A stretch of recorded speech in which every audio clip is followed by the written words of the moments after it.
कोई दूसरी लिपि नहीं है। संविधान के द्वारा घोषित जो व्यवस्था है उसी के दायरे में सारा कार्य हुआ है। आप जैसे उम्रदराज व्यक्ति को तो इसका स्वागत करना चाहिए,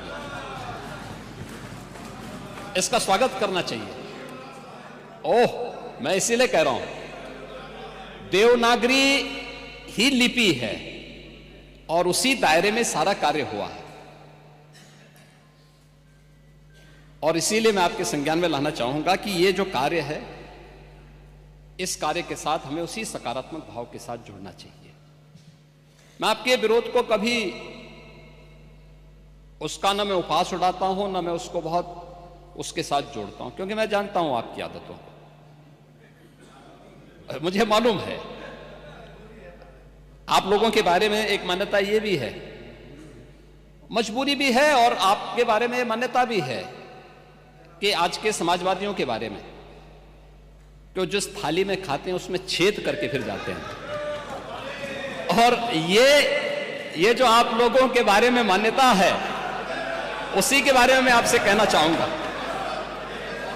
कि महोदय, जब हम महाकुंभ के बारे में चर्चा कर रहे हैं और ये आयोजन, नहीं आपके बारे में इसीलिए बोल रहा हूं, मैं आऊंगा उस पे भी, मैं उस पे भी आऊंगा भी, उस पे भी मैं आ रहा हूं। जब एक महाकुंभ का विरोध पहले दिन से कर रहे थे महोदय, मैं एक एक करके इनके बयानों को यहां पे उद्धृत करना चाहूंगा, और पिछले सदन में भी मैं याद दिलाना चाहूंगा, जब हम लोग यहां पे इसी सदन में आए थे तो महाकुंभ पे चर्चा, उस समय महाकुंभ की तैयारियां चल रही थी और चर्चा के लिए एक दिन निश्चित किया गया था। आप लोगों ने सदन नहीं चलने दिया था, सदन नहीं चलने दिया था। अच्छा होता महाकुंभ के पहले सदन में पूरे दिन भर की चर्चा होती, हम उस व्यवस्था के बारे में चर्चा करते, आपके अनुभव का लाभ लेते, लेकिन आपने चर्चा नहीं होने दी। लेकिन पहले दिन से